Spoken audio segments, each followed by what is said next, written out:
Hi everyone. Thank you for joining. We'll take maybe 5 minutes to allow the other participants to join in.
Okay, good afternoon everyone.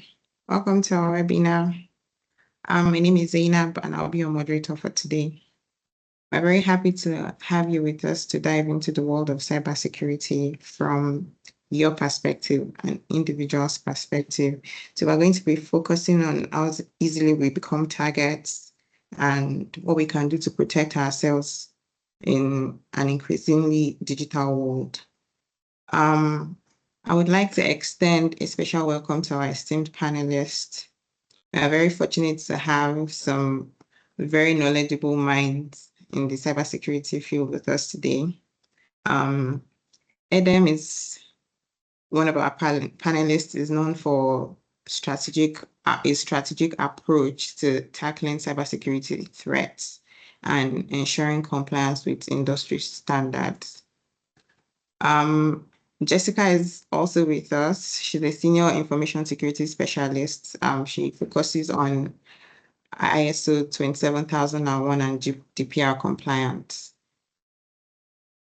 Adeife is also one of our panelists. He's a seasoned cybersecurity consultant, and he's going to be bringing a wealth of information in information security management.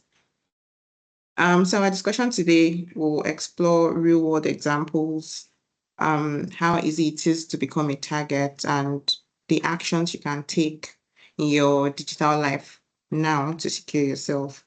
So before we begin, a quick note to the audience.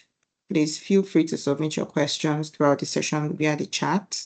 We'll address as many as we can during the Q&A session. Thank you all for joining. Let's get started. So I'll be starting with Edem.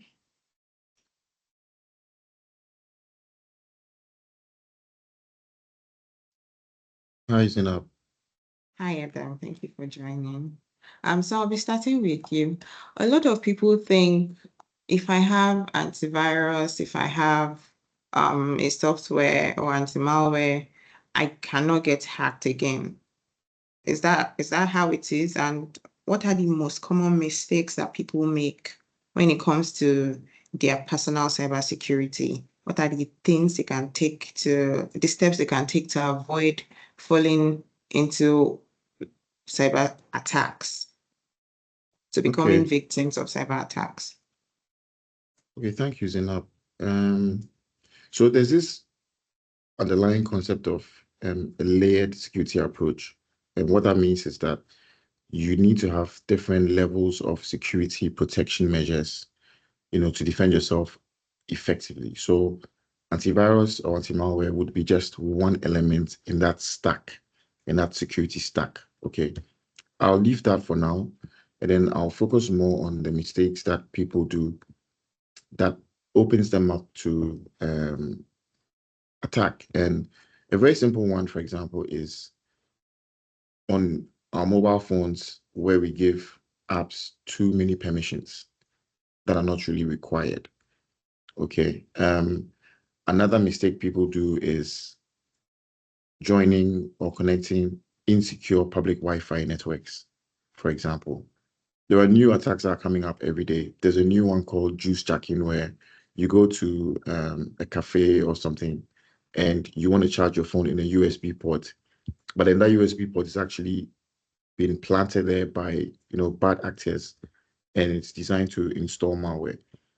So I think that generally there's a lack of awareness. I would say that most people are not really aware of the kinds of threats that exist around them. And so they don't know what to do, they don't know how to act. And I think that that is the biggest gap.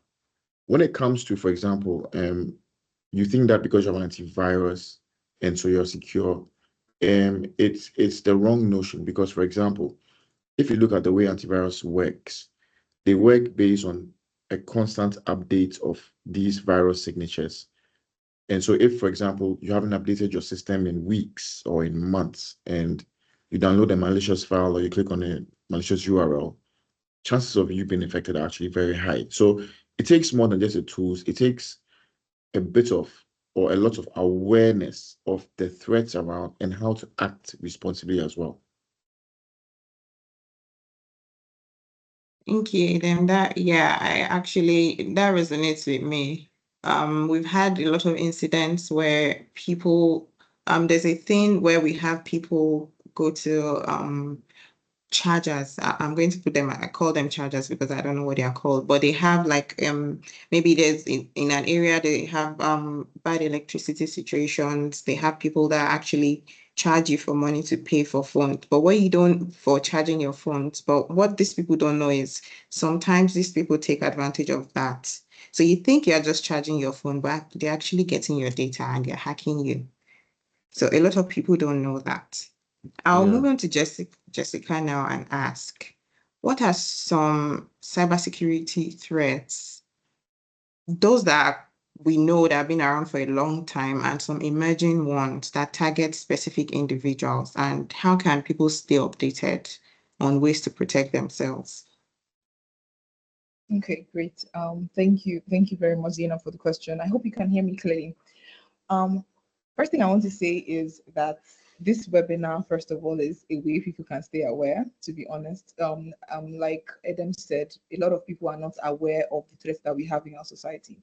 So everyone is aware of malware, people are aware of phishing, how people can steal your information and use it to conduct fraudulent activities, get your ATM card details and steal your money and things like that. I believe that with the emergence of AI, we have a lot of threats that are coming our way that I know that we're not even ready for. Especially the security space is not yet ready for. Also, a lot that the people are not aware of. And usually, many cybersecurity attacks or security-related attacks are usually based on regions. So, for example, in case in like the example that Eden gave about charging phones, or the example you gave, I know that when during NYSC camp, there are places where people go to charge phone and the places where there's like no light. And then people can use that to steal your data. In another country that they have 24 hours electricity, they don't really have such places. Yes, some places in Europe do have places where you can charge your phones, and that way they are smarter about it. However, awareness plays a big role here, where people should actually be aware of how they can be attacked, what they can do, even while using social media, while being just online, while taking a picture, while posting that picture. Awareness of what can happen in your environment and how these things can affect you. So, for example, phishing, you get an email from someone that you don't know asking you for information about um, anything. It could be anything. Sometimes they even try to blackmail you to say we have some information about you. We saw that you're doing XYZ online, and we're going to post it out, and you need to give us this. So many people are not aware. On the company level, I know that the security teams, the IT teams do the best that they can to, how do I put this, to make their team members aware. But in cases where maybe you're a freelancer, you're a remote worker, you're still a student in school, or you're just the average person trying to make ends meet, and you do not have the access to a company or a structure that can make you aware of the emerging threats, um, it is so important to um, embed yourself in communities, in cycles. One of the things I love about the ISO 27001 standard, information security management system, is that it covers and embodies every single thing an individual or a company can use to stay compliant and to stay safe. One last thing I'd like to say, for example, the standard encourages that people, that the company or the people responsible for information security join special interest groups. So join groups and special forums that can educate you, because awareness is one of the most important things when trying to stay safe. You need to know what you are safeguarding against to actually know if you are safe. So yes, this webinar really does make such information available, because there are a lot of emerging threats every day. AI is getting smarter, people are getting smarter, hackers are getting smarter. Yeah, thank you, Zainab. Thank you, Jessica. In addition to what you've said, I think also for we're very cynical, but I think we're also too trusting. So when I say too trusting, I mean too trusting of maybe organizations. For example, you get a mail from, say you use Access Bank, you get a mail from Access Bank. You don't verify that it's Access Bank. You just see Access Bank and then you immediately click a link. I think for Netflix, all these people that we subscribe to or services that we use, we're very trusting of them.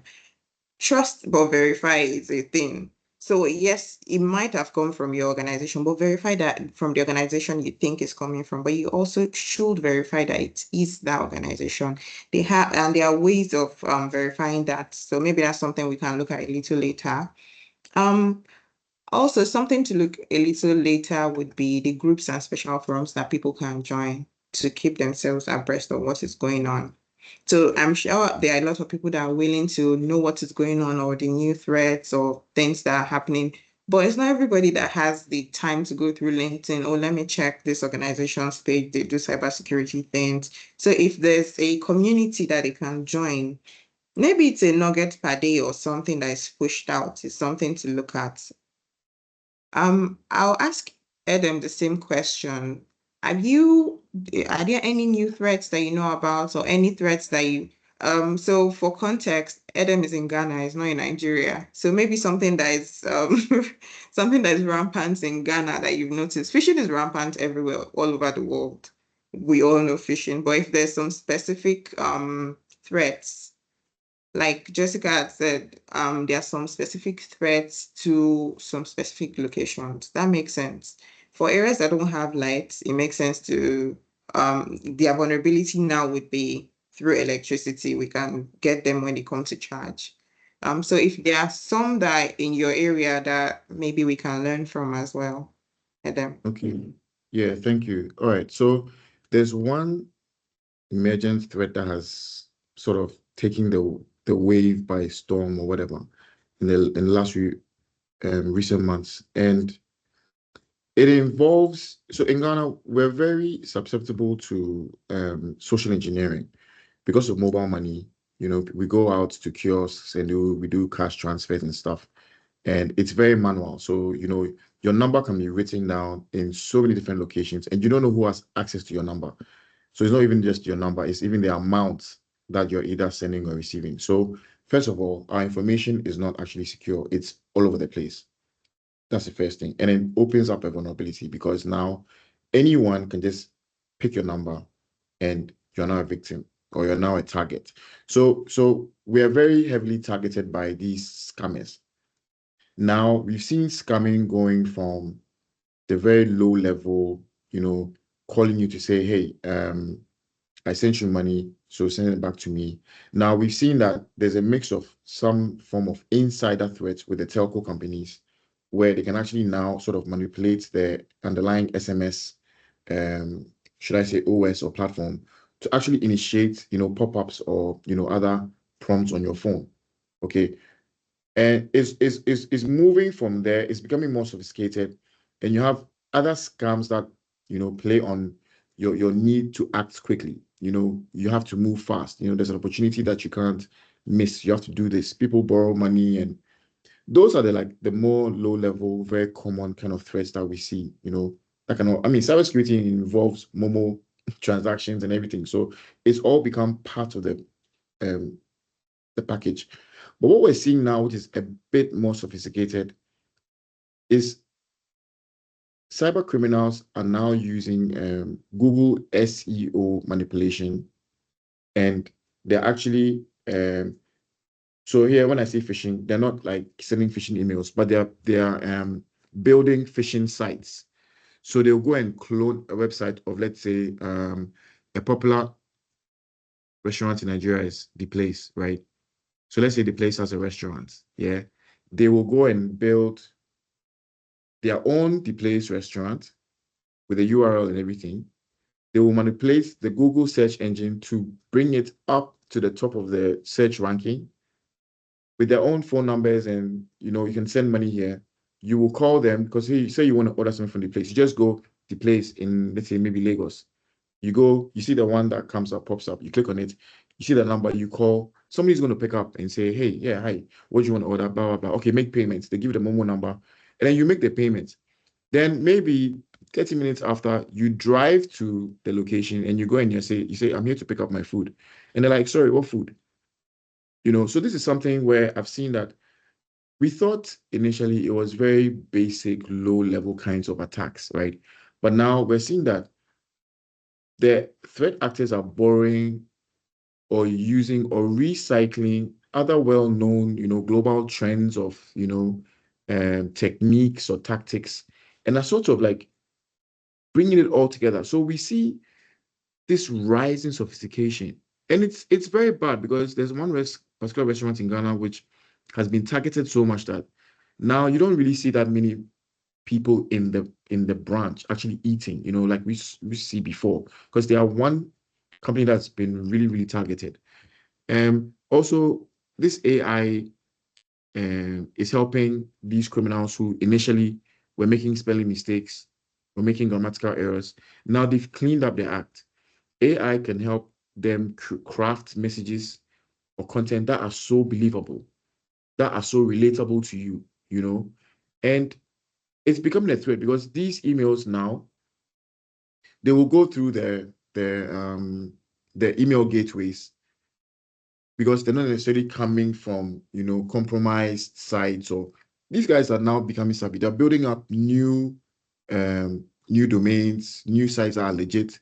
And so the emails are going through, and then these emails are AI, enabled or AI generated. And so they're very believable. So automatically we realize that we're now in a time where it's so difficult to tell what is real and what is not real. And so it's really down to our intuition, and just your judgment or your wisdom. And so it's really becoming so funny for me because it's like those things actually make you, let's say a stand-up person or a stand-up guy, or your principles or your ideals are literally what is probably going to save you now.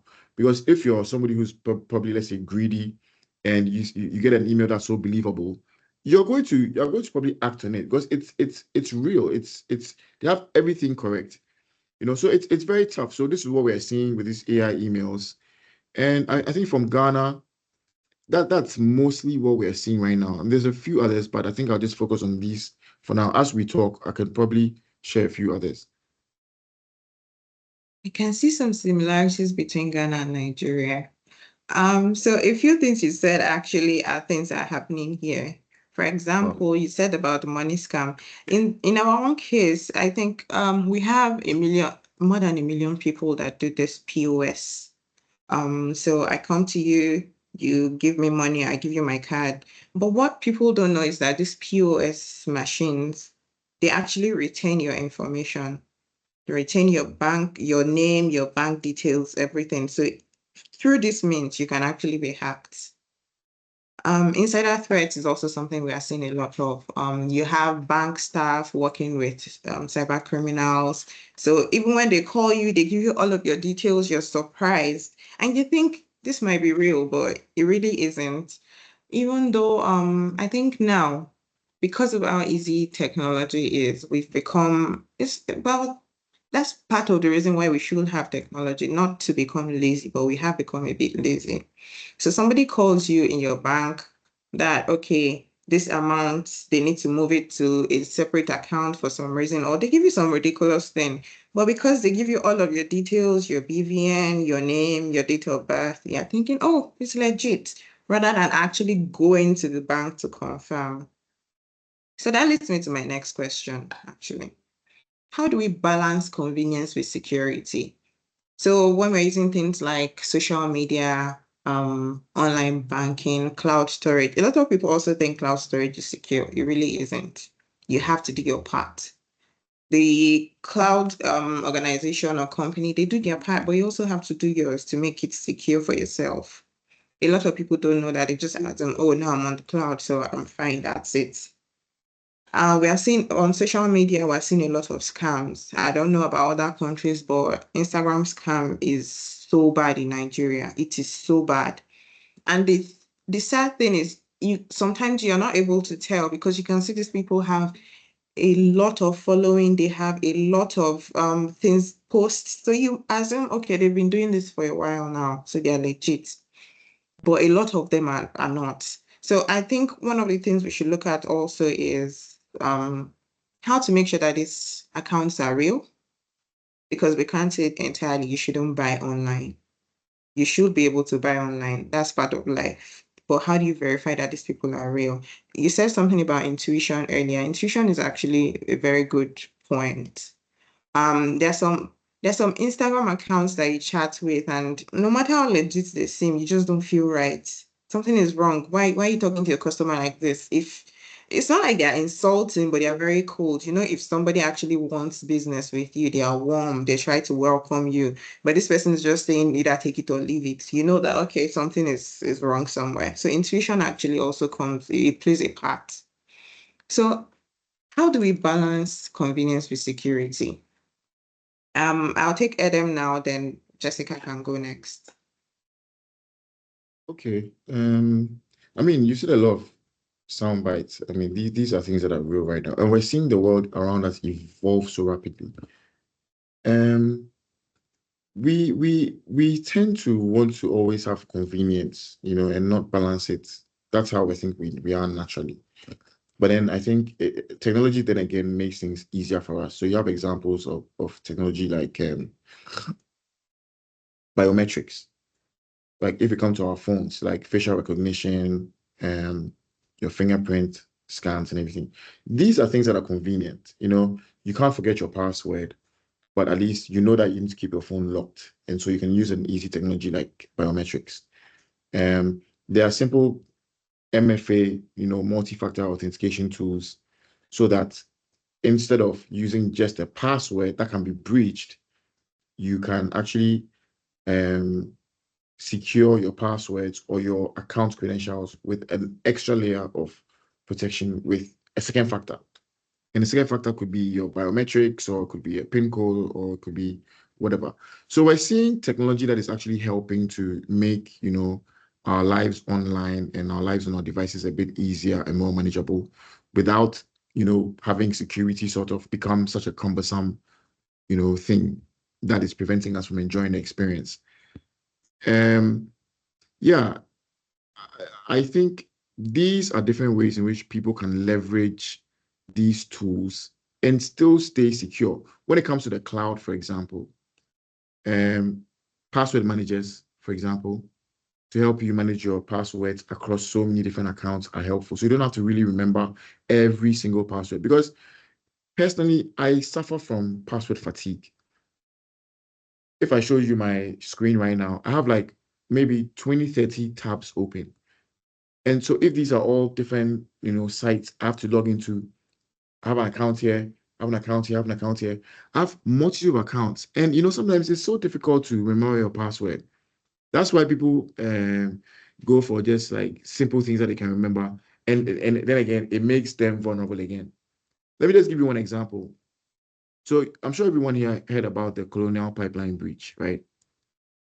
If was it this year or last year, I can't really remember. Do you know how they were able to get into the Colonial systems? It was because of a weak password, and it was probably through a phishing attack, for example. Maybe I sent you something, you thought it was your banking website, you put in your email address and your password, but then I capture that detail. Then I sell that detail on the dark web, and somebody buys it and says, hey, isn't this a Colonial account? Let's just try it.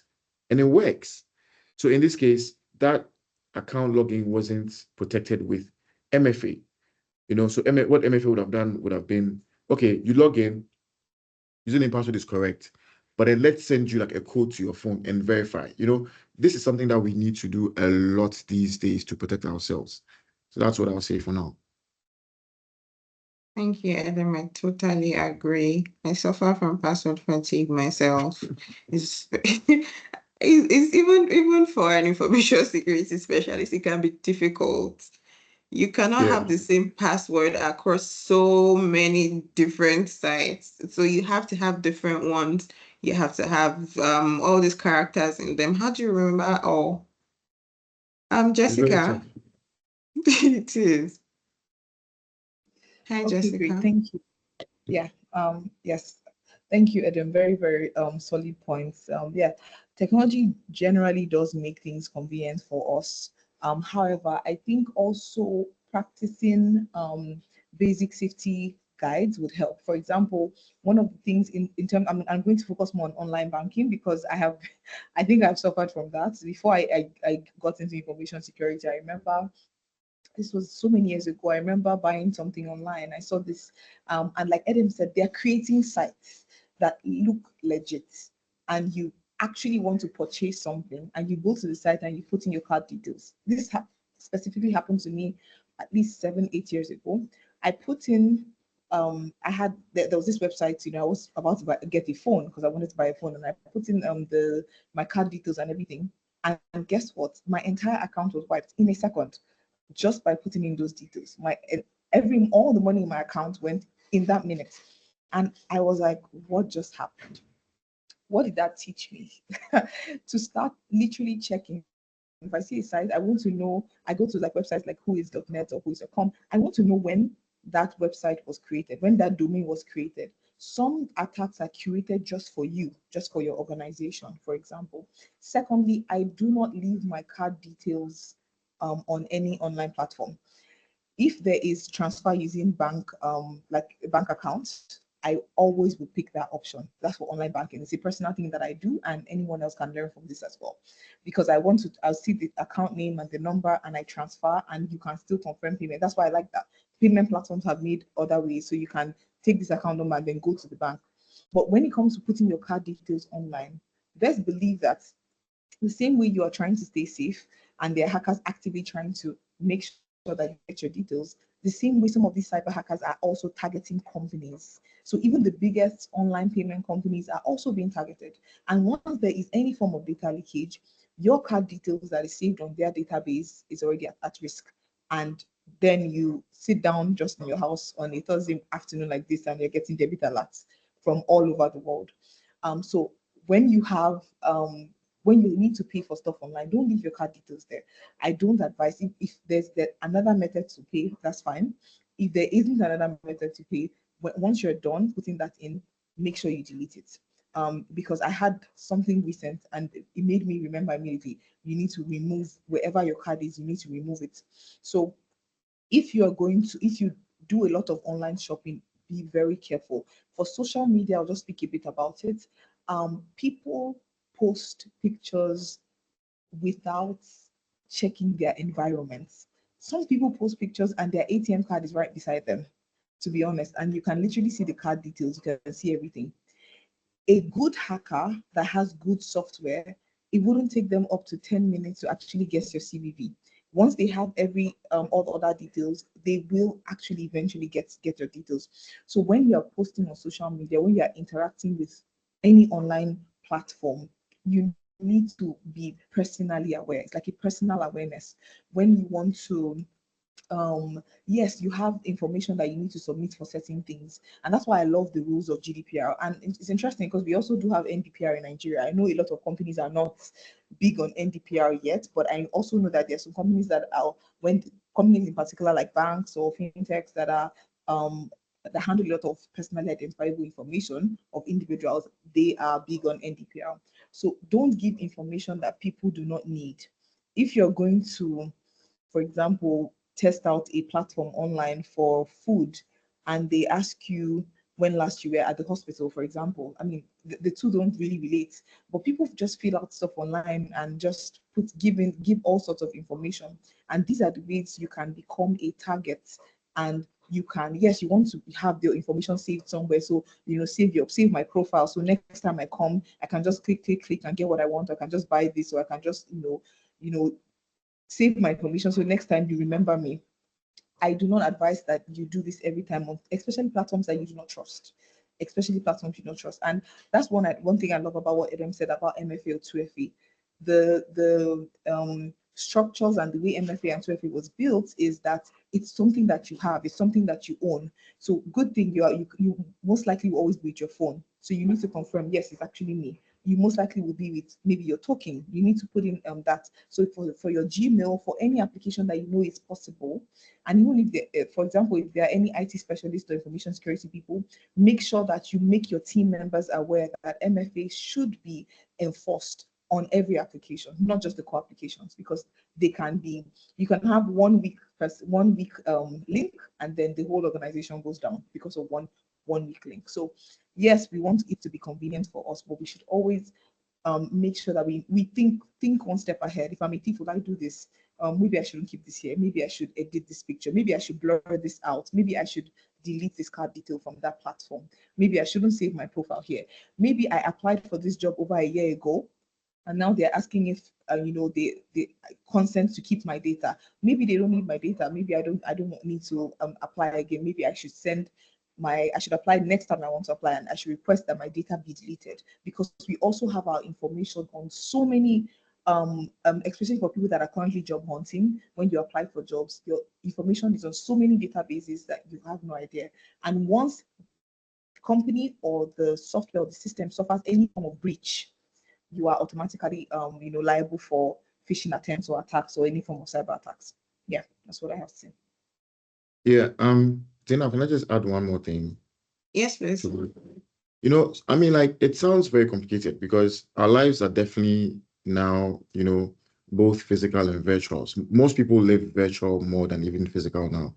You have different social media.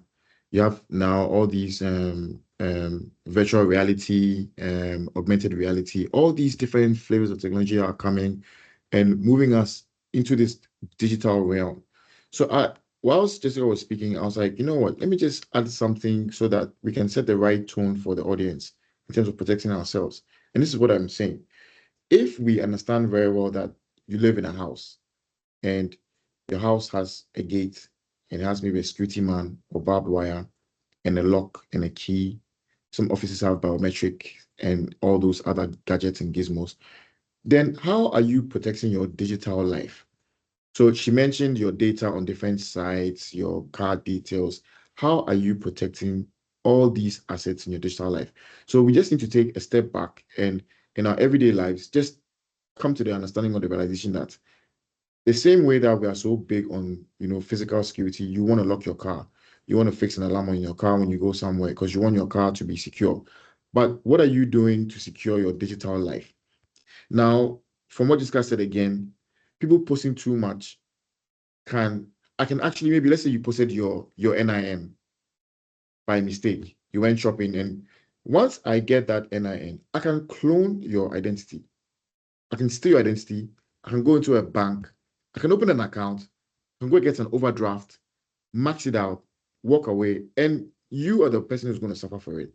So the question is, how responsible are we going to be now that we know all these threats are around, to really look at securing our life digitally?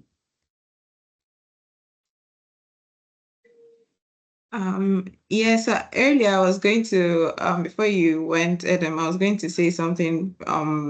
Jessica had said a lot of things which I totally agree with. And I was going to add that you don't just get hacked so that people can steal your money.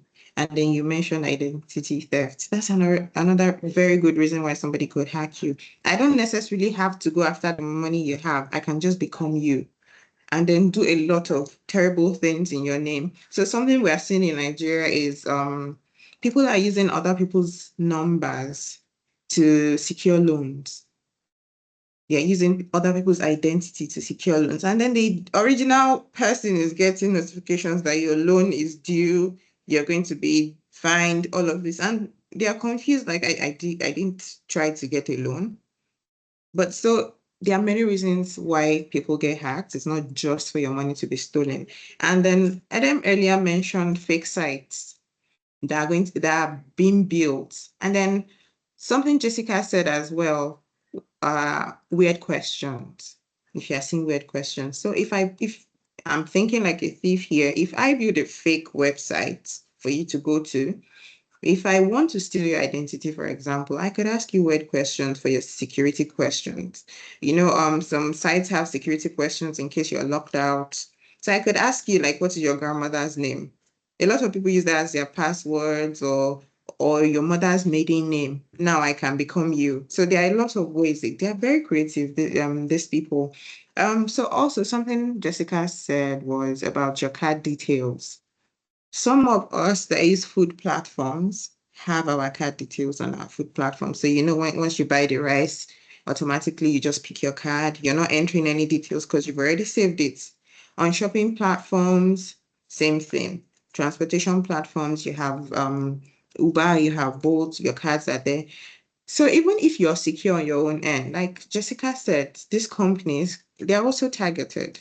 So if they're targeted and they get the details to your card, what do you do then? Also, cloud storage platforms as well. iCloud automatically, you're debited. The monthly Netflix, you're automatically debited. Spotify automatically debited. All these platforms, they make life easier when you're automatically debited, of course, but they also leave you vulnerable. Then Jessica mentioned something as well about you apply to jobs in different organizations and then you have your details in so many places, in so many countries, because a lot of us want to Japan as well. So there's something in GDPR, you have a right to delete your data. So that's one of the ways in which you can adopt a safe digital life. Go back to those sites that you remember, go and delete your data if you know that you're no longer needed on this company site. You have the right to do that. You have the right to remove your data whenever you want. And you can just, if you know that it's not necessary for this company to have my data, just remove it. So what are some other habits that you think we can adopt to keep safe? Adefe?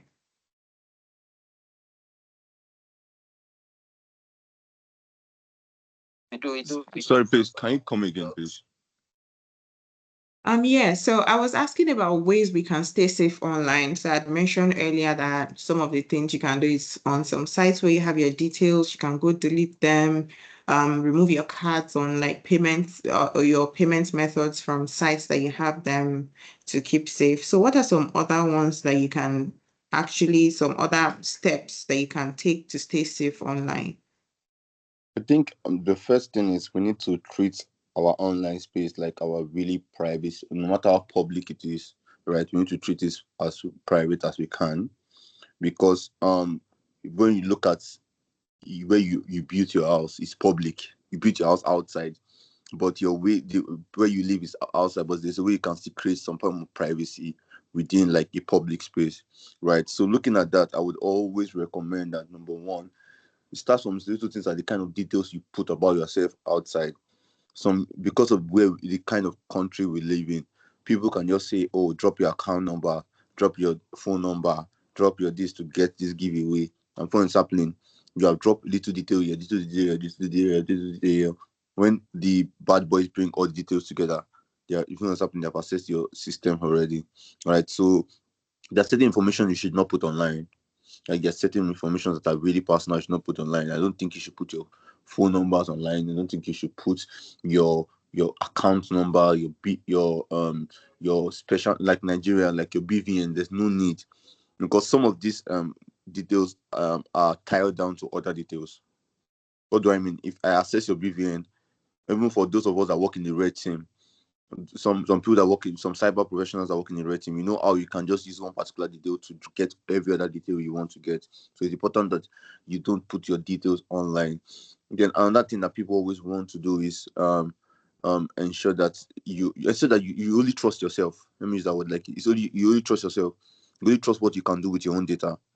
Right? You can't trust what other people can do with your data. There's this certain scam that started recently where people call people on their birthday and tell them that, oh, you need there's this gift I need you to send, so I'll send to you this link. Also, it won't be, oh, join this Zoom class, because people have studied you. They might know that you're a student, or you might know that you are in this kind of field. So join this Zoom class. So they will have studied you for a while. So what I tell people is that ensure that you don't even any link that you're not sure of, ensure that you don't click on it. Right? What you can do is you can copy it to an incognito browser and click on it there, right? But that you click on your link in your main browser or even on your phone is something that is not best practice. Then let me talk about security from your own end, right? Security from your own end can involve things like ensuring that you have your 2FA on for every of your applications. I lost my first Instagram account because I did not have a 2FA. So and they called me on my birthday to said they called the name of one of my aunties that was going to send me money. And it's like they are really so good that they would try and get you on the days where your guards are less down. So they'll not come and try to get you on the days where your guards are up. Right? They will get you on the days where your guards are down, when everybody are sending you money, wherever they are sending you gift, and they will not say, oh, we are sending you this, we are sending you that. So it's not up to you to now say, oh, I can't, no, I don't want this, right? So that person called me and said, oh, my auntie from this social place is sending me airtime, blah blah blah. It was, I think, mentioned like 10K airtime. So I mean, I was just really young, starting on my career. What did I know about any money is free gifts? So at that point, he sent me a digit, but my head did not click. And that's the thing about when your guards are down, the things you're supposed to have high alert on, you won't have high alert on them. So he sent me the code. It was when I now read the code to him, I now noticed that what did I just do? What did I just do? So it was immediately my head just clicked, and at that point it was already too late, because they got access to my Instagram, got access to my IG, got access to my Instagram, sorry, got access to my Facebook, and they started asking people for money, started begging on my friends for money. And because of I was trustworthy, my friends started sending money. So this person got money for like 2 days, 3 days. I had to go and start texting all my friends not to release the money. So, and the funny thing and that one tried it again last year, but was not on my account. They created a fake profile of me on WhatsApp and entered some of my groups and were messaging people to ask for money because he had my picture. At the point, I had to call him. Why are you asking for money?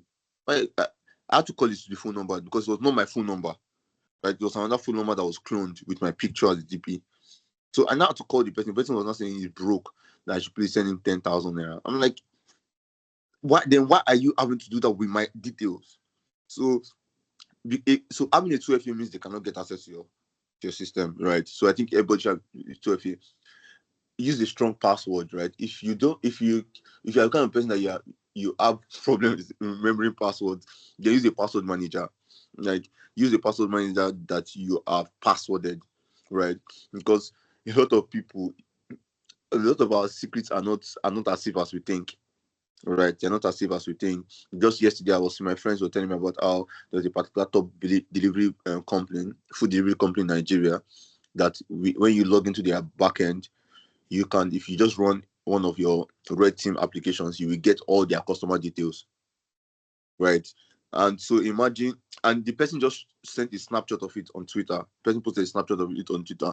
So imagine that kind of thing. Like a lot of our complaints think, a lot of Nigerian companies, even African companies think of security as an afterthought, right? So they always want to solve the problem, not stop the problem from happening in the first place. So in that kind of scenario, you want to ensure that your security is as tight as possible, and you do not like give room for your data to even go out, especially from you.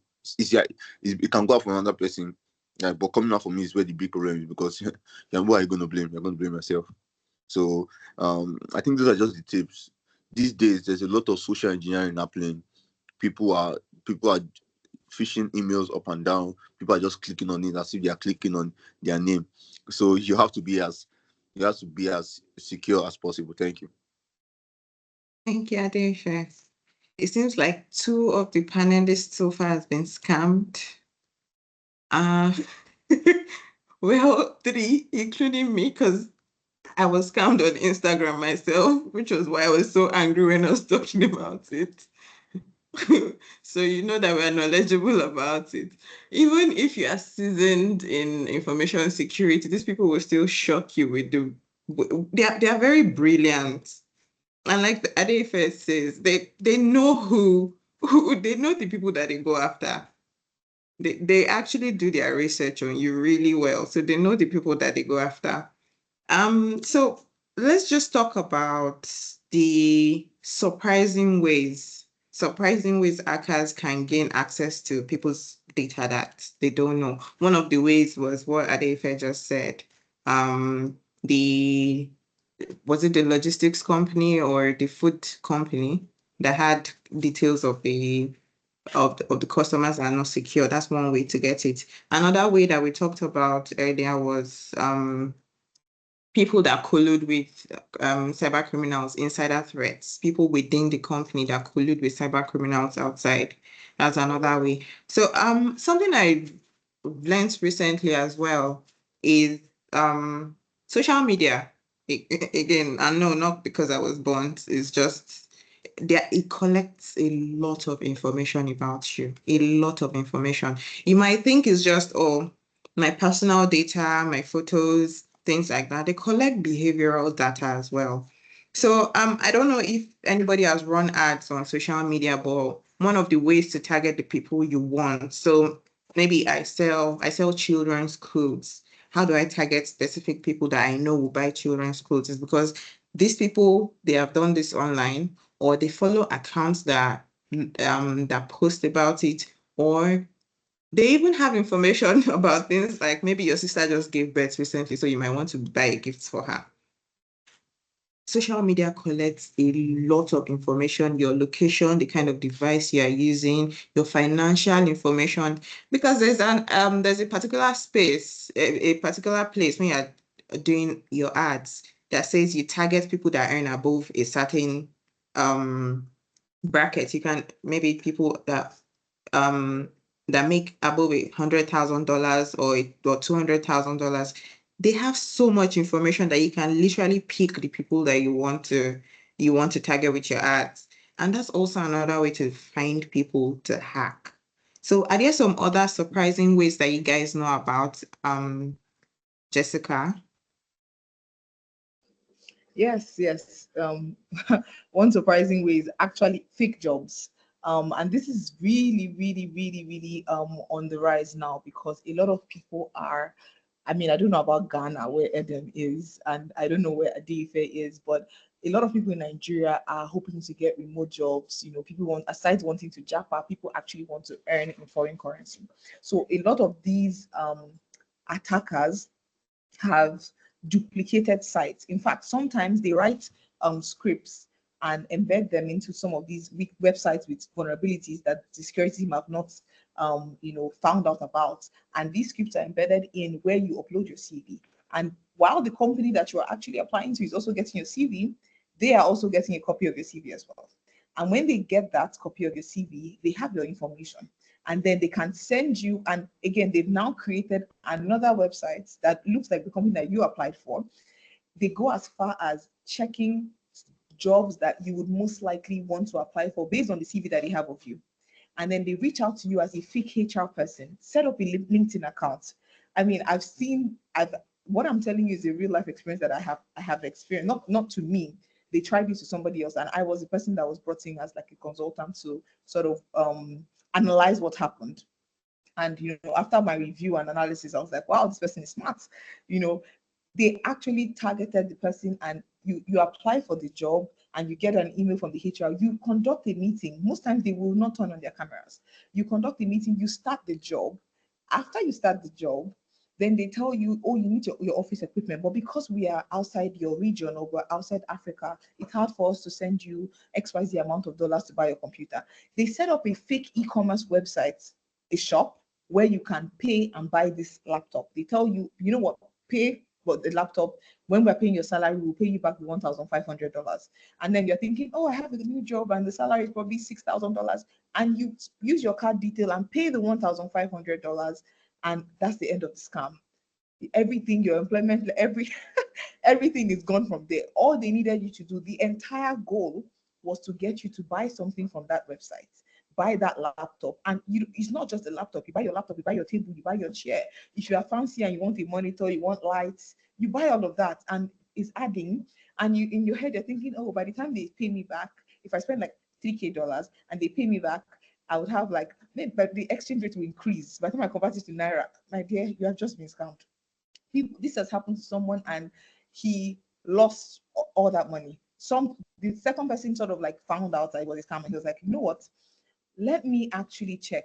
So some ways, I mean, I know that this sounds really elaborate and you're like, oh my God, how can we even know that this can even happen to people? But one thing you must know is when you're having interviews, especially if you're looking to work with like international people, know that they work very much on face value. Your camera must be on. No one is going to do a meeting with you without your camera being on. And when you decline certain things, like, oh, I'm not comfortable paying this money, watch out for their reactions. Watch out for how the person reacts to you. Also, check the LinkedIn account. One way to know a fake LinkedIn account, because I have multiple of these cases, and you check the LinkedIn account, and just by looking at it, you can tell that it's fake. Some people, their LinkedIn accounts are so perfect, you'll be like, is there really an employment where you are? Like they started working in 2021 in this place, and then maybe February 2021. Then they stopped working August 2021, and in September 2021, they already got another job. There is no gap between the when they worked this place or when they worked in this other place. If you go to the company page, you can't see anything that about where they work. So I would usually say, oh, this person working at the company. If they don't, in LinkedIn, you can actually mention the name of the company. But sometimes people don't mention it so that it's not clickable, so that you don't go and check. I go to the company name, I go to people, and I want to check if you're actually a member. I sometimes go the extra mile to say I want to reach out to HR and say, do you know this person? Does this person actually work in the company? Sometimes they are smart as using the actual name of the HR. There are so many tools online that you can use to pull out email addresses of people on LinkedIn or phone numbers on LinkedIn. So job applications is actually another big way. There are so many people that have started in fake jobs without even knowing. And the whole goal, most of them, at least from the ones I have seen, most of the fake job scams are always to steal the person's money. Some of them are also targeted by people, maybe disgruntled ex-employees that were, maybe fired from the company, and now they're out to, downgrade the company, spoil the image of the company, and then they're just sadly the one that is affected, because they also understand that it's a ripple effect. If I'm scammed because of this company name XYZ, that is a big brand, and I go on Twitter and I make noise about it, that's a big issue for the company. The company is going down already, and then even if I have gotten the money I want to get. So I'm mentioning this because it's also a new method, because as Zainab said, they're getting smarter, they're getting more intelligent. So job applications actually is one new method that they're using to get people's information. Yeah, thank you. Jessica, I feel slightly attacked because I do have that thing where I worked for 6 months in one place and then I resumed the next month somewhere else. So my account is not fake. Adam, do you have any of these surprising ways? But I'm really shocked.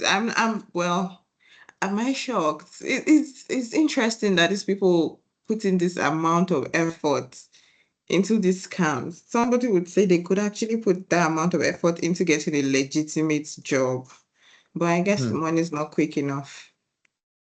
The thing is, these guys, let's not underestimate them and let's give them the credit. They are really intelligent.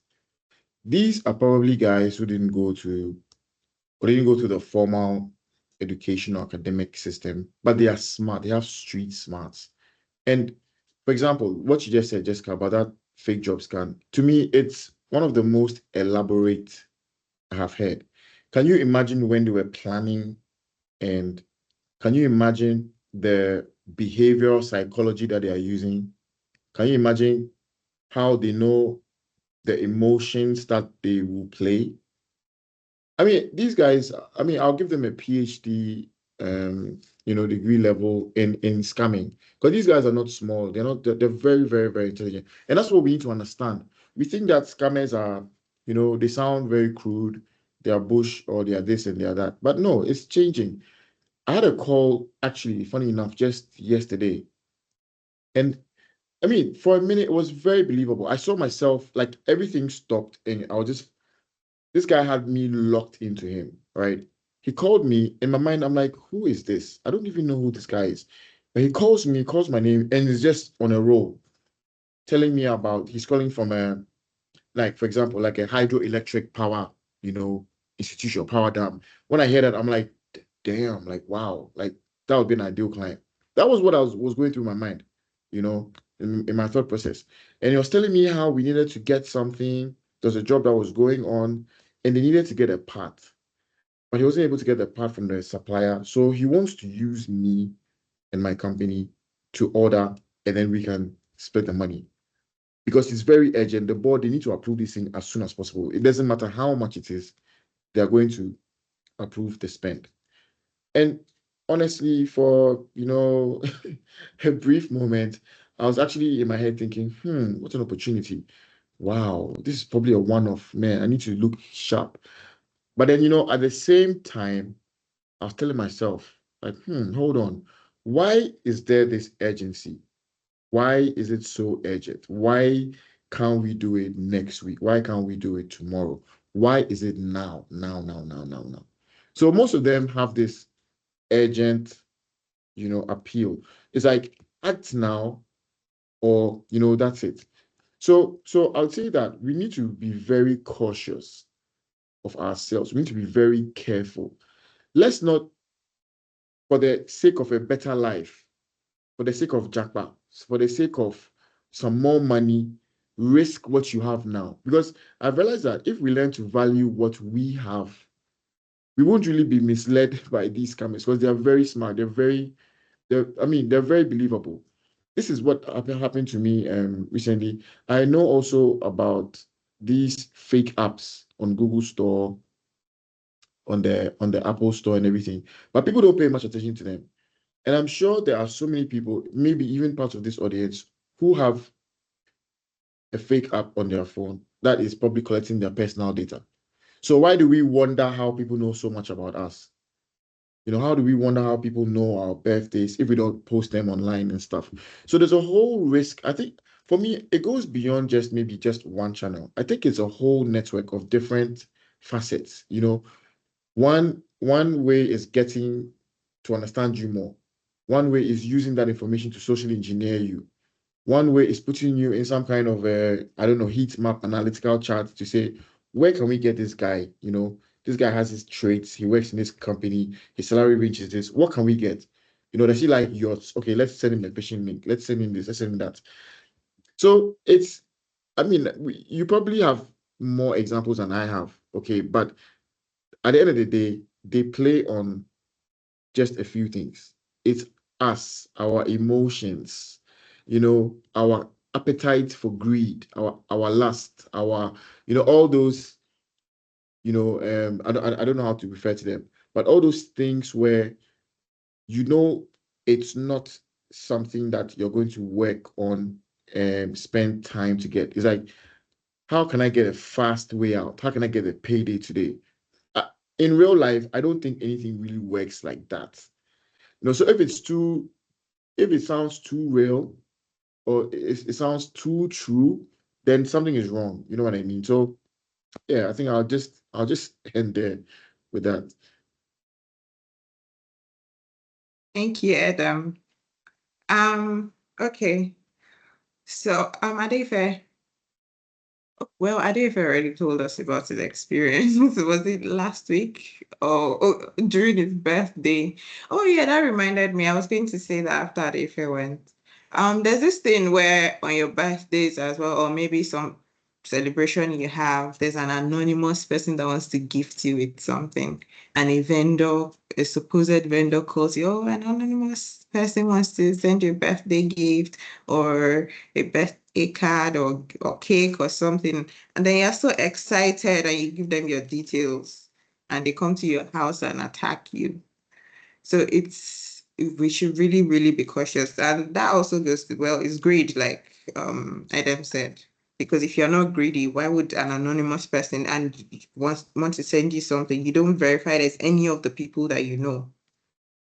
Yeah, is Um, it now? And it's not as if you're like a BB Niger celeb or something that people know you. You're just like a regular guy. Okay. Even if you are, you could probably ask for the person's number and see if, well, I guess they don't have everybody's number. But if you're not a celeb, it makes sense to ask. So there was something that was going on yesterday. It was trending. It says ask ChatGPT to roast you based on the prompts that you've entered. So it was something I did myself. I asked ChatGPT to roast me and it roasted me beautifully. I'm really mad about it because it was very accurate. And then a couple of my friends did the same thing too, and they sent me the results. And it was really interesting the amount of data it had. So when I use ChatGPT, for example, I'm very careful about what I put in. I make all of my scenarios or whatever my question is, I make it generic. I don't add company names. I don't add my name. I don't add my date of birth. Even if I have to add names just to get something I need, they are always fake names. I never add like my true name or anything like that. But despite that, I was still surprised at the amount of information it used to roast me, really. So, what personal information do you see becoming more at risk with AI? And how do you think people can secure themselves, secure their identities? So, because one of the problems with AI is regulation of AI is something that is just starting. It's not like we've had AI for decades and we've managed to regulate it. It's just starting. And then AI sometimes will pull from, so for example, you enter information into AI and I enter information or I enter a question asking something that's related to your information. It will pull part of the information that I got from you because there's nobody telling it not to. So how it can also like put you in jeopardy. So how do we make sure that we stay secure with our identities and what information do you think is going to become more at risk with AI usage? Jessica, if you want to go first, I'll ask, this will be our last question for this session before we take questions from. Okay, sure. This is a very interesting question. So I'm going to try to answer it from two angles. I remember when my husband started talking about AI tools, ChatGPT. Oh my God, they can do this, they can do. And the first thing that happened was my security senses kicked in. I was like, I mean, yeah, it's exciting, but isn't that too much information that they can get from people? Like I love what you said, Zainab, that you put in generic information, you put in just things that you don't put in so much information. Some people don't even know, like AI regulation is just starting. There is now an ISO standard for AI, which is still really new and which hasn't even started being most likely implemented across different organizations. Even organizations are still struggling to roll out their own AI policy. What can you use on AI? What can you do with AI? How can you how can you use AI intelligently? So you want to get information. However, I would say that for companies, because I'm always aside from the aspect of okay, you work in an organization and you're trying to regulate how AI tools are used. There should be an AI use policy, just like there's an acceptable use policy, or you can embed how companies should use, or the company team members should use AI tools within your acceptable use policy, because people are going to come work for your organization and they're going to use AI. You don't want your sales team typing out your annual revenue, how you got to your customer name and all of that in AI tools and to generate some form of information. So there needs to be very, very intentional use of AI. People need to be educated on what can they put and what can they not put. So definitely you can't put your name, you can't put your email address, you can't put the scenarios you build must almost be very, very abstract, that even you would just want to pick out just a few things for me to form that what you want to see. Also, um, people sometimes are I think one downside I would say to AI and these AI tools is that people are now lazy. People just want to get everything from AI. Writers, article writers, people that do content. I just traveled to South Africa. Please write a caption for me on Instagram for XYZ. I'm like, why can't you just think for yourself? So a lot of people are also just dumping everything on AI, which is further harmful to them, which they are not aware of. Another way also is deep fake. There was an actual scenario. I know this probably will sound crazy, but yeah, it's the second crazy example. That a company actually got a call because your information is online. Remember, these AI models are trained. There's training actively going on. So if you have maybe a YouTube channel, you're a popular MD or a popular CTO, you are always out there in the media, your voice is known, you make a lot of blog posts on maybe Instagram or wherever, people can study you. They can get all your voice clips and your face and actually create a deep fake of your voice. So there was a company that this happened to, an actual attack where the head of accountant got a call from someone who was posing to be the CEO with the CEO's voice, saying, yeah, pay XYZ into this amount. This customer just paid. And this CEO, of course, sounded like CEO because they had used the AI model to, of course, train, and then form these words, and then said, things about the company that was so believable to the accountant. But thankfully, because of the maker checker system that the company had put in place, she knew that it was out of place for the CEO to call her personally to say, pay money into this place. So even if it was his voice, she still went online and typed a message to him and said, oh, I just got a call from you that you want XYZ amount paid into this thing. Can you confirm that that was you? And boom, he was like, what? What just happened? What did you say? I did not call you. I don't even have your number. So these bad guys are using these tools to get people like you, like me, no matter how knowledgeable you think you are, they can't actually try it. So that is why you cannot be too sure. I don't think that you can over confirm something. If I'm asking you a question, you say, are you going to do this? You say yes. I'll ask you again. Yes. I need you to say yes probably 3 times. So if you are getting straight, somebody can actually be on a Zoom call with you, and the deep fake tool helps them to build my face, for example, telling you something else. And I'm in my house sitting down chilling. I have no idea what's going on. So always make sure to reconfirm. Make sure, even they do it for even online accounts, for Instagram accounts, for Twitter accounts, and they're talking like the person, sounding like the person. And I think that we should all not be carried away. There's this trend about social media and tools. It's almost called I think it's called the mob mentality. When everyone is doing something, everyone just joins and just goes in, and it's almost like a let's all do it together. In the case of AI, yes, let's do it, but let's be careful as we do it, because you are literally training the bad guys to get you, to make it easier to attack you. So information that they didn't have about you before. And the good thing about when that, like, there's an incident and there's like an incident analysis going on, you do not want it to be traced to you because of the information you fed ChatGPT.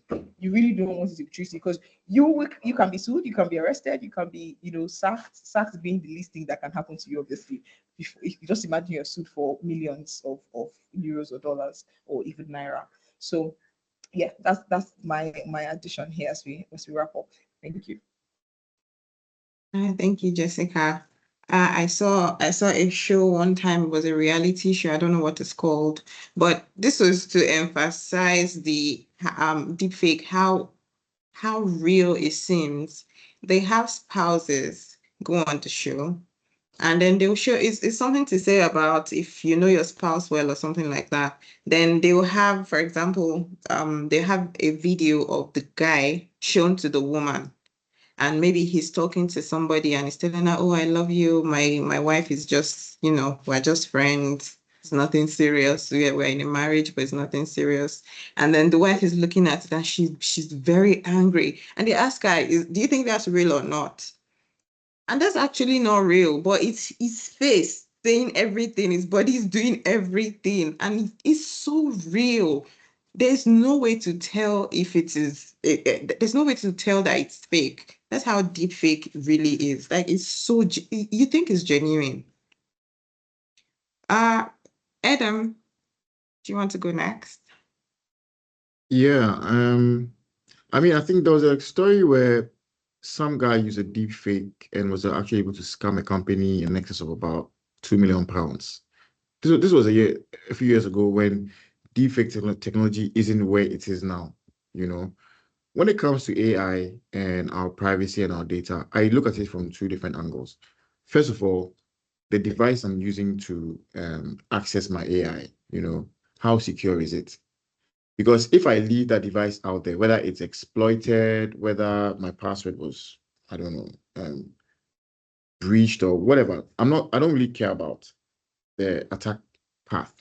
But if someone has access to that data, you're really going to know everything about me, right? You're going to know your darkest, innermost thoughts about you.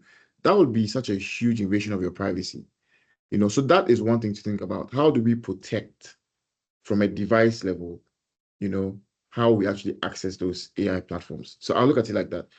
But then when you go to other industries where they rely on AI a lot for, most of their, I don't know, if you were some kind of an analyst and you were using AI for some job, maybe you're calculating some very complex mathematical, numbers, maybe you're measuring, I don't know, some complex equation on quantum theory and how the weather is affected by storm or lightning or something. And that data is used maybe for protection or safety. And your AI language model itself is, let's say, hijacked. Then it means that you're going to be getting wrong outputs. And if you are trusting so much and using that wrong output in an industry or in an industry where maybe lives or safety was at risk, then it could be a big, big, big, big problem. So I think that for me, it comes back to just the basics, I think let's practice basic hygiene. Let's use common sense approach. Let's not try to live lives where, we want to be stars on social media. So you're posting everything about yourself, and you're giving away who you are, your identity to the whole world, because then you make it easy for people to know you and to social engineer you. I think AI is a very good, honestly, I'll tell you the quality of my life or my productivity has probably more than doubled or tripled because of AI. I'll be honest with you. At the same time, I'm careful not to put in those breadcrumbs where AI can come back and know that I'm speaking to Zainab, I'm speaking to Jessica, I'm speaking to Adam, and this is exactly how they are. So you're right. It's like obfuscation, right? You don't want them to know too much about you. I just roasted myself on AI and I was laughing, actually. I don't know if you see me laughing because it was really funny. But I was happy in the sense that it didn't really go too personal. It was just on, the ideas and sort of like the ways in which I interact with it. So it's quite cool. I think that's it. We just need to be very careful. There are tools out there that can help you to identify a deepfake video. They have these tools that can do some kind of reverse engineering on, so you can use that to verify stuff on social media. So maybe these are tools that might become very commoditized and we might install them as an app one day very soon, so that when somebody is playing your husband's video saying that he's proposed to your next wife, you want to play it in that thing first before you go and slap your husband. So yeah, I think that's all I'll say for now. Oh, okay. So we're not trying to break marriages with AI. I relate to what you said about using AI a lot. It has really helped my productivity as well. I use it practically every day, but like I said, I'm very vague. I use it in generic. I enter generic information, whatever I need to get. I also something I don't do is consume everything it gives me. I extract from it as well because AI is not as accurate as people think. Have you tried to generate a picture?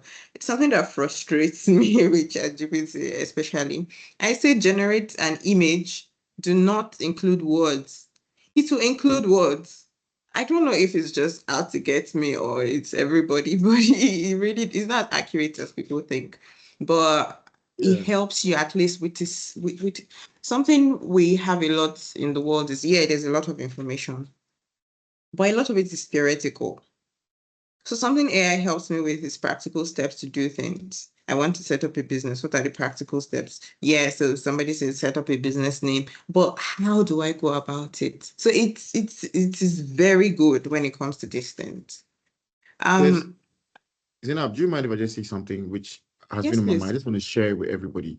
So Yes, please. I have this idea or this notion that if you think about us as human beings and as living things, we have this consciousness, right? And we are always interacting with this artificial intelligence. Doesn't it mean that we are sharing our consciousness with AI? And so AI is now also becoming quite conscious. Isn't it like a transfer of mind and thoughts back and forth between us, the living, conscious or sentient beings, and AI? So I don't know, maybe that could be something you can pick up next time. But that's something that really baffles me. I think about it quite a lot. I don't know what your thoughts are on that. There's this movie I saw. Is it a movie or a series? I don't remember what it's called. I watch movies a lot. Most people in tech don't have lives after outside of work. Um, it's something about uploading yourself. So you upload your entire brain into the cloud and then they kill your body. But they say you live forever.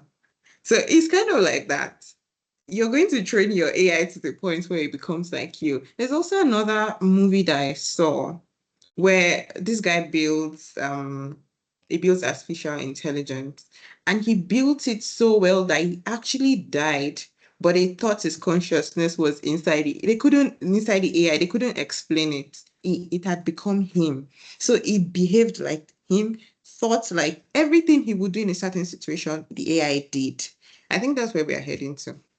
Maybe we should stop watching Black Mirror. Okay, so Adefe, please, if you would go on, then we'll take questions from there. Okay, for me, I'm just more I was going to talk more about um AI governance, right? Because that is, for me, I work in the governance, risk and compliance, right? I work in GRC, and so that's where I know like the future looks like, especially in governance, right? Right. So for me, I'm and there's this big myth outside where people think, oh, AI is going to take our jobs. AI is going to, but what we need to understand is that the biggest thing that AI is going to do is to enhance us to become better at what we do, right? So become better at what we do. So, for instance, your job did not go because Microsoft Excel came up. Like you had to learn how to use Excel. You need to learn how to use tools, right? So the way the way AI is going to go in the next future is going to be people learning how to use AI to maximize productivity, right? So for me, I'm all for what AI is going to do for me, right? I'm all for AI is going to do. So we have a team divided. Well, actually, we are all for AI. I'm actually for AI myself because, like I said, I use it a lot in my life, but I think we should be careful how we use it. That's the thing. We should be very conscious of how we use it. Definitely, definitely, definitely, definitely. So we'll take questions now. I can see in the chat already we have some questions. One of them is, as technology advances, how do you see the future of cybersecurity evolving? Well,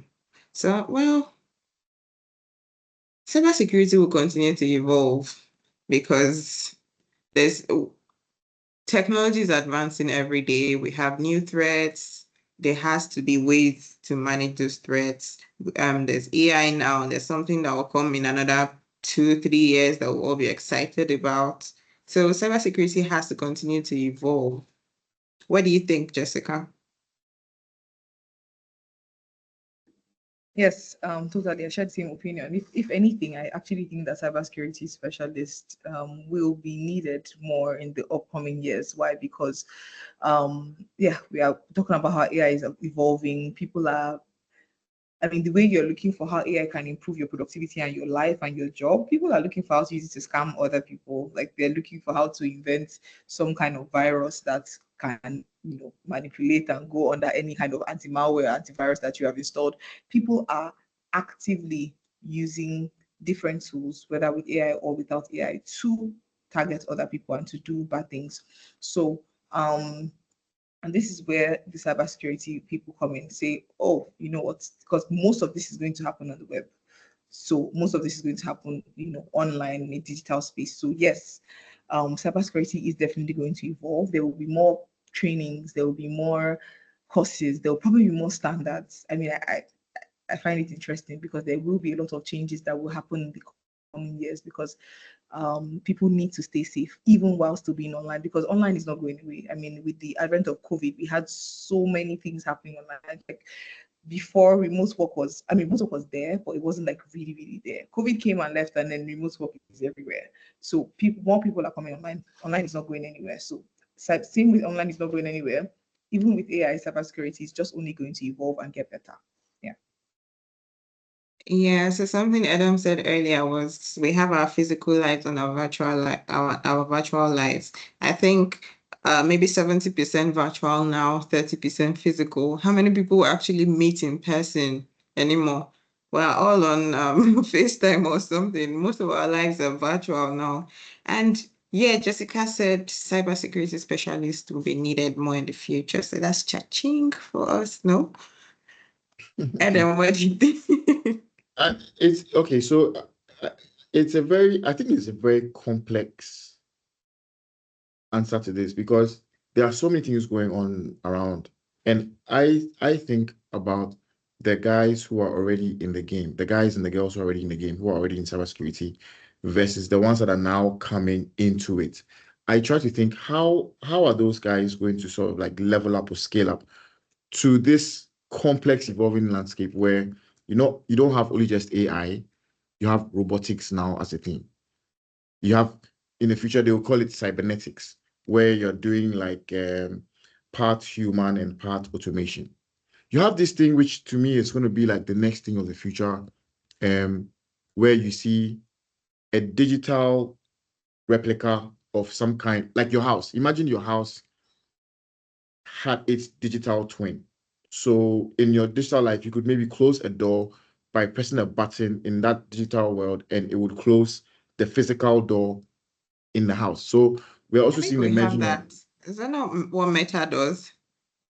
who? Meta. Yeah, okay, yeah. Yes. So it's yeah, exactly. So you're seeing this evolution of these cyber physical systems, right? So the question is, and I'm sure that's where the guy who asked the question is sort of like wondering, how is cybersecurity going to, I mean, you need cybersecurity in all of these, basically. I think that's the best way to answer it. So when you look at the future of technology, you cannot take cybersecurity out of it, but you can see that it's going to get more complex. It's going to get more interesting.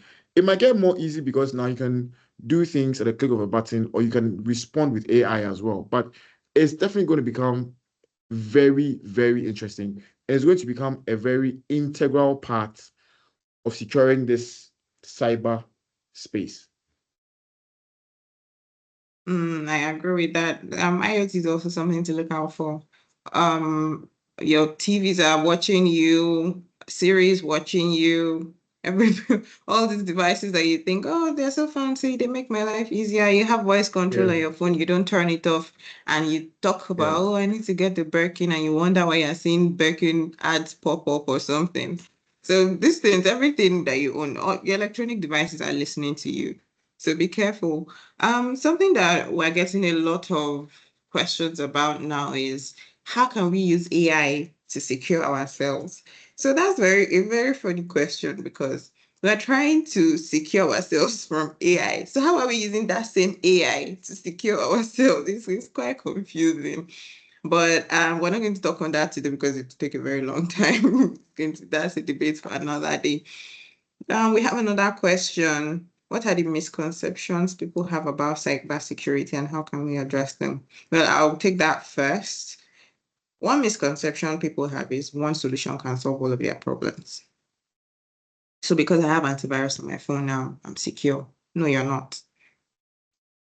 Cyber security in general is built in layers.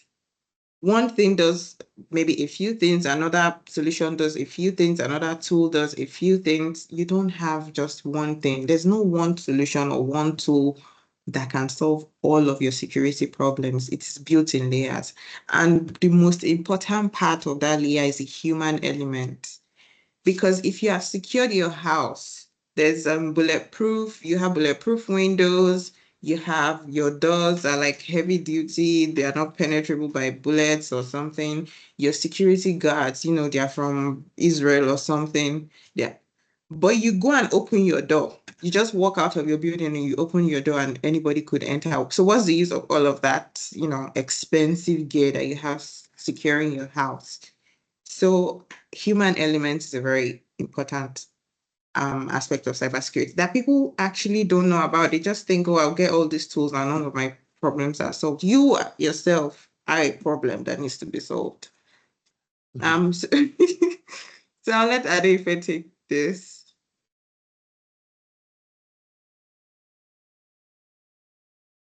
Good. Please, can you ask the question again, please?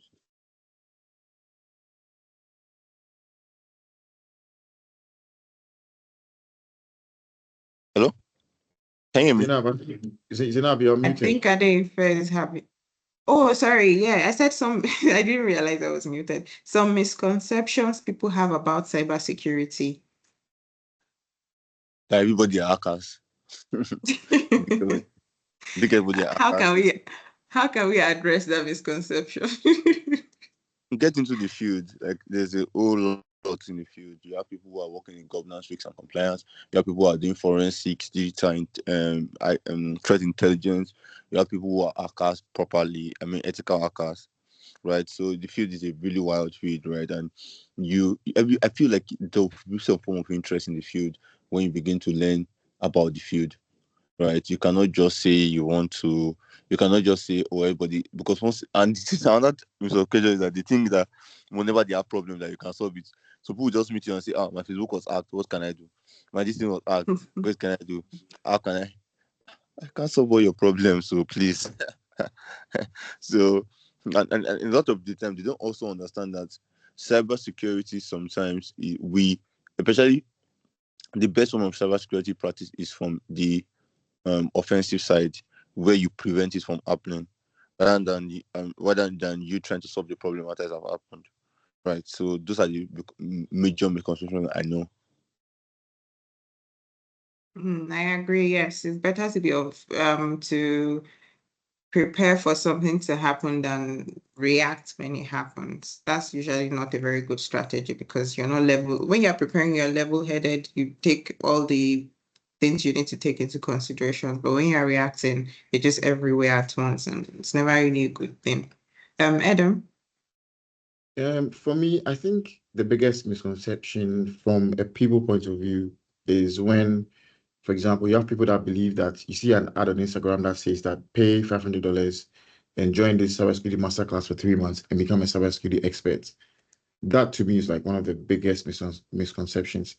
And because cybersecurity is a growing thing, before people didn't even value cybersecurity, right? But now, since it's becoming really important and it's like becoming very relevant to our society, into organizations, now there's a huge emphasis. So everybody wants to go in. So I think for me, one misconception that needs to be addressed is that you can just take one master class or one crash course and then that's it. You're now a cybersecurity expert. You can start walking with your shoulders up and start feeling like you're a big shot. No, I think it takes time. Like anything, you need to take time to learn it very well, even take time to even make mistakes. But in life, you cannot learn things if you don't make mistakes. We all learn from mistakes. So if you haven't gone through that process of learning, and then I agree with that rule that says that to become like an expert or very good at something, you need to have spent at least 10,000 hours on it. So let 10,000 be the rule of thumb than, going to pay some for a course that's advertised on Instagram that says that you become a cybersecurity expert in 3 months. I don't think it's possible. We're really hating on Instagram today.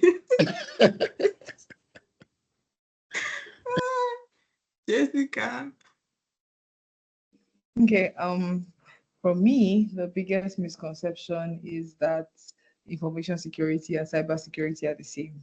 I get that a lot. So people literally think, oh, you do, because I do information security. Cybersecurity is different. Information security, because cybersecurity is focused on the web, it's focused on online. It's a subset of information security. Information security focuses on everything. We're talking about your server rooms, your physical controls, your organizational controls, your technological controls. Information security is every single thing, while cybersecurity is just focused on what you actually do online, your digital footprint and all of that.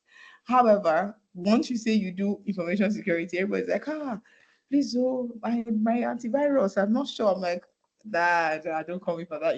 So people really don't know the difference between cybersecurity and information security. And I felt like for me that's the biggest misconception, because I have to always remind so many people so many times that they are like Adife mentioned, it's a broad field. There are different aspects of it. They're technical, there's the operational, there's the strategic part, there are the ethical hackers, there are the people that write the code, there are people that think for the management, stakeholders, and all of that. So it's not the same. Yeah, that's the biggest misconception for me.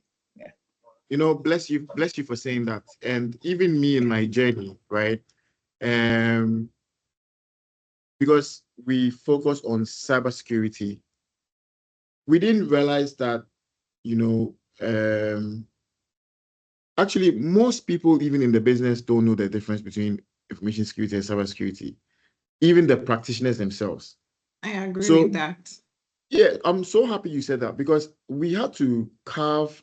So we actually took a risk a few years ago by not associating with information security, so that we could, be a leader or be tagged as a cybersecurity company. And it had to be a very deliberate and intentional process. But I'm so happy you said that, because it's very difficult if you're a beginner, because even some of the practitioners don't even understand this themselves. That's a brilliant misconception, which I think we owe you an applause for.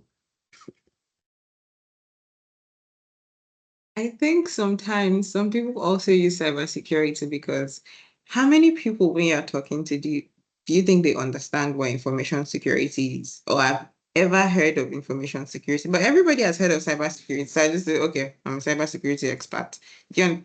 I think sometimes it helps people to at least have an idea of what you do, because information security is so vague to them. They can't even figure it out. But when you say cybersecurity, sometimes they get it. But there's a distinction between the two, yes. I think we should get together in a few months and maybe talk about um career in cybersecurity, information security. I think we should do that. It will enlighten people. Thank you so much, everyone, for joining. Well, at this point, we are going to end this session. But if you have any questions, please put them in the chat. We're going to be putting up some more materials in the chat as well. For example, there's a particular site, or there are a few sites on Instagram that actually call out fake Instagram sites. I'm not going to let it go. This person really scammed me. So I think that's we'll be putting the handle in the chat. If you have any questions, please just put it in the chat. We'll respond to you. But thank you everyone for joining. This has been a wonderful and enlightening session. It was very nice to have our panelists. Thank you, Adife. Thank you, Edem. Thank you, Jessica, for your wealth of information. This has been very interesting. Let's do this again. Thank you, everyone. Have a wonderful day. Thank you and bye.